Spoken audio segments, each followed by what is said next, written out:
한창 러시아와 우크라이나 전쟁으로 시끄러운 상황에 또 다른 이슈를 만들고 있는 한국인이 있죠. 바로 가짜 사나이로 유명해진 이근대위 말입니다. 지난 2022년 3월 6일 SNS를 통해 우크라이나의 의용군으로 참전하기 위해 출국했다고 알려지면서 이슈가 되고 있습니다. 이런 행동은 우리나라의 법을 떼고 생각한다면 옳은 일일까요? 사스 2020년 중국 등지에서 생명에 치명적이었던 사스라는 병이라고 해야 되나? 뭐가 퍼진 적이 있습니다. 저는 이때 대학생이었는데요. 크게 피부로 다가오지는 않았어요. 뉴스로만 보면서 그냥 무서운 병이 있었구나 하는 그런 생각만 했었는데요. 그로부터 10년 뒤 2012년 회사에서 일할 때 어떤 부사장이 사장으로 파격 승진하면서 우리 회사로 온 적이 있었는데 이분의 이력이 굉장히 특이했습니다. 특이한 걸로 굉장히 유명했어요. 구매를 담당했던 사람이었는데요. 뭐 쉽게 볼 수 없는 커리어 패스였다고 하더라고요. 이 사람이 2002년 부장이었을 때 구매 담당이었는데 중국에서 구매를 해오던 자재가 있었다고 했습니다. 그런데 사스가 중국에 크게 퍼지면서 자재를 담당하던 회사의 물류와 자재 수급이 원활하게 되지 않아서 문제가 생겼습니다. 회사 매출에 문제가 생기니까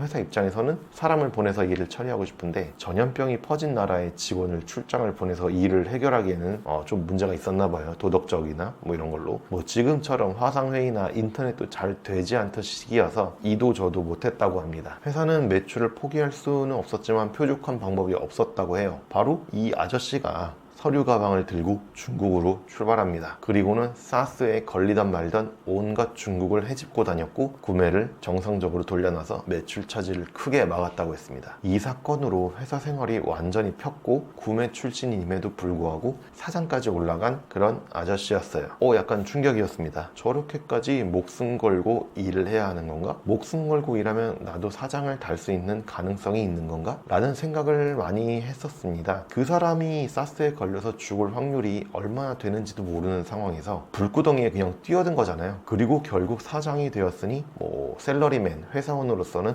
인생의 큰 목적을 하나 달성한 거나 마찬가지입니다. 돈이든 명예든. 샘물교회 내전 중인 국가에 전도를 하겠다고 외교부에서 가지 말라는 곳에 굳이 가서 전도를 하다가 포로가 된 사람들이 있었죠. 그 당시에 외교부에서 이 사람들을 구하려고 자원을 엄청 투입했고 밝혀지지는 않았지만 뭐 돈도 어느 정도 보냈다는 이야기가 있습니다. 이게 우리의 세금으로 이루어진 것이 뻔하기 때문에 국민들이 분노했고 그냥 죽게 놔두라는 무서운 이야기도 많이 들렸습니다. 정부로서도 외국에서 잡힌 국민을 그냥 놔둘 수 없었기에 여러 가지 노력을 통해서 구해왔지만 여론은 좋지 않았죠. 자, 전도하러 간 사람들의 입장을 다시 한번 볼게요. 그들은 아마도 전도하는 것이 주 부업이었을 거고 내전으로 상처 입은 사람들을 구원하기 위해 그런 위험한 곳을 가서 어떤 일을 했다는 자신의 자존감과 명예를 위해 뭐 그렇게 말하지는 않겠지만 목숨을 걸고 갔을 겁니다. 위험하다는 것은 알고 있었지만 무언가 자기 자신의 이익을 한계까지 얻어내기 위해 간 거겠죠. 뭐 그 결과는 매우 좋지 않았지만 뭐 그런 이유로 위험을 감수하고 이를 감행했을 겁니다. 이 사건은 매우 큰 지탄을 받았어요. 결과적으로 나쁘게 끝났으니 비판을 받은 건가? 뭐 잡히지 않고 무사히 자신들의 힘으로 잘 돌아왔으면 매우 큰 성공을 한 게 아니었을까요? 이것은 앞서 말했던 이근대위의 이야기나 사스 시기에 중국에 간 부장님 이야기와 어떤 다른 점이 있을까요? 코로나가 한창 위험하다고 말하던 시기에 아마 치명률이 높았던 델타 시기였을 겁니다. 회사에서는 외국에 있는 전시회 일정에 사람을 출장 보내기로 했습니다. 이 또한 제가 생각하기엔 목숨 걸고 이 일을 하는 케이스라고 봤어요. 그때는 지금의 오미크론처럼 치명률이 낮거나 사람들이 코로나를 얕잡아 보던 때가 아니었어요. 걸리면 뒤진다는 무서움이 컸습니다. 그럼에도 불구하고 미국으로 갔죠. 미국 전시회를 자원해서 가고 코로나에 걸리고 실제로 걸렸습니다. 돌아온 사람들은 회사에서 영웅으로 대접했어요. 아마도 그 사람들의 애사심이 매우 높다고 평가가 될 것이고 위에서 말한 케이스처럼 승진에 영향을 미칠 것은 자명하죠. 이 사람들은 과연 잘한 걸까요? 회사의 이익을 위해서 코로나가 퍼지고 있는 나라에 다녀와서 우리나라에 크게 전염시켰다고 해도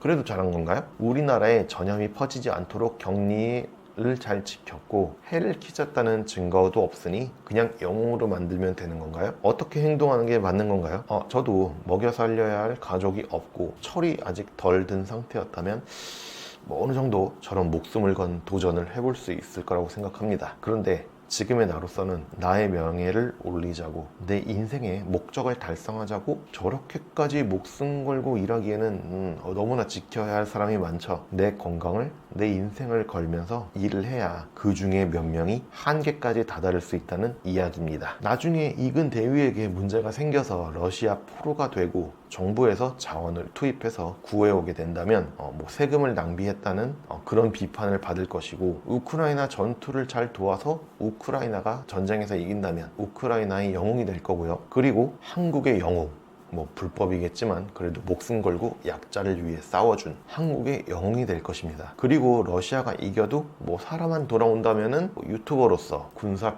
컨설턴트로서 굉장한 이력을 가지게 된 것이니 뭐 이쪽도 대성공이겠죠. 결과만 나오면 뭘 해도 상관이 없을까요? 나중에 누가 피해를 입더라도 내 이득을 위해 물불 안 가리고 돌진하는 것이 결국 맞는 걸까요? 저는 저런 상황에서 어떻게 행동할 수 있을까요? 여러분들은 어떻게 행동하실래요? 저는 아직 잘 모르겠습니다.